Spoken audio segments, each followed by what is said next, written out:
All right, good morning. Here's the answers for the homework of significant figure worksheet number 2. All right.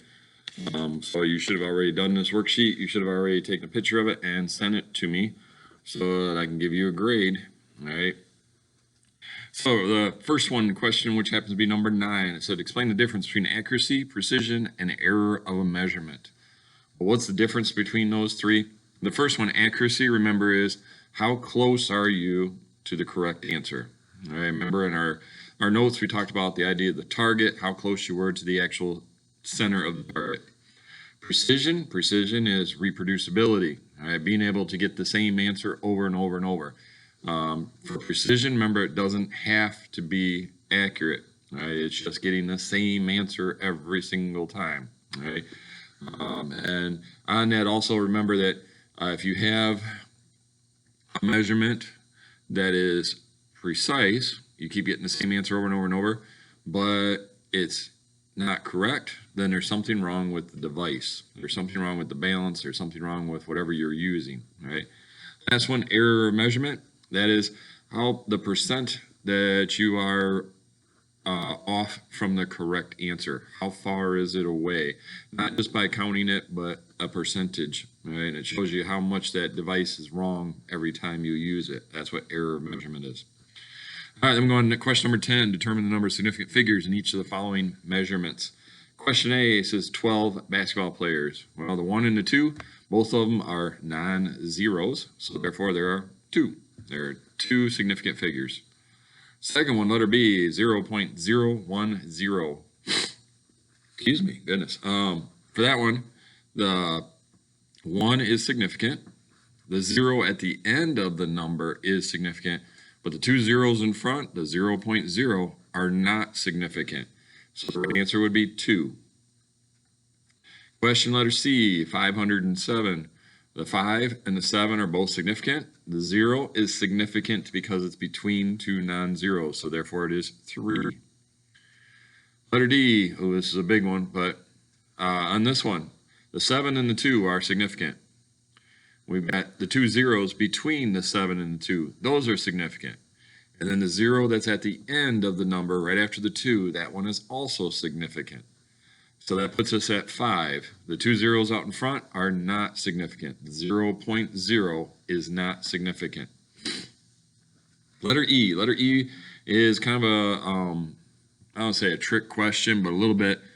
The problem on this one is it needs to be written in scientific notation, right, in order to really tell.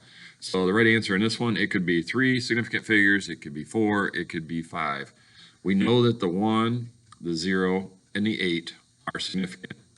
We don't know the last 2 zeros. The only way we would know if the last 2 zeros were significant is if we wrote it as scientific notation.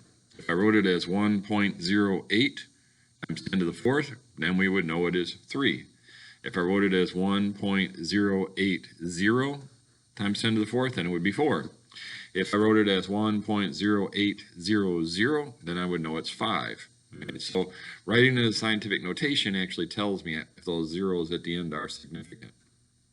Last one, number 10, 5.00. Those zeros are at the end of the number and to the right of the decimal, so they are significant. So it is 3. All right, then number 11.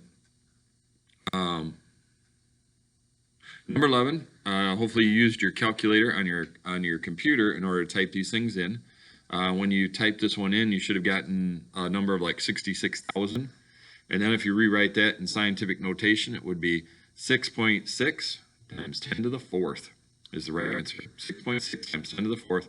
And it's all because this was addition, and you can't have any more digits to the right of the decimal than the least number of digits to the right of the decimal. And both of those have 1 digit to the right of the decimal, so you can have 1 to the right of the decimal. Letter B. The right answer on this one turns out to be 0.000004, okay? Which, if you write it in scientific notation, is 4.0 times 10 to the negative 7. Okay? So again, this one's multiplication division. You go by least number of significant figures. They both have 2 sigs, so therefore the answer has to have 2 significant figures. So that's why we have 4.0 and not just 4. All right, so it's 4.0 times 10 to the negative 7th. Letter C, you multiply all those together, you get 10 million. And if you write that as significant figures, these guys all have basically one significant figure because of that one that's out in front. So it's 1 times 10 to the 7th is the right answer. Letter D, you are subtracting. So now you look at least number of digits to the right of the decimal. 9.12 has 2 to the right of the decimal. 4.7 has 1 to the right of the decimal. So my answer can only have 1 to the right of the decimal. So you're going to end up with 0.9, which if you write it in scientific notation is 9.0 times 10 to the negative 1. 9.0 times 10 to the negative 1. Letter E, this one you're multiplying, so it's least number of significant figures. The answer ends up becoming 1.9 times 10 to the 14. 1.9 times 10 to the 14. Letter F, you're multiplying, so least number of significant figures, they both have 2. So the answer has got to round off to 1.1 times 10 to the 5th. 1.1 times 10 to the 5th. Then when you do the percent error, all right, on this one, I will draw this one on the board. You're going to take, for percent error, you're going to take 125.7 minus 124.1. And then take the absolute value of both of those, right? And what it is that this one right here, this is what it's supposed to be. That's the, and this is what you found it to be, your experimental. You got to subtract those and find the difference, then divide it by what it's supposed to be, and multiply that by 100%.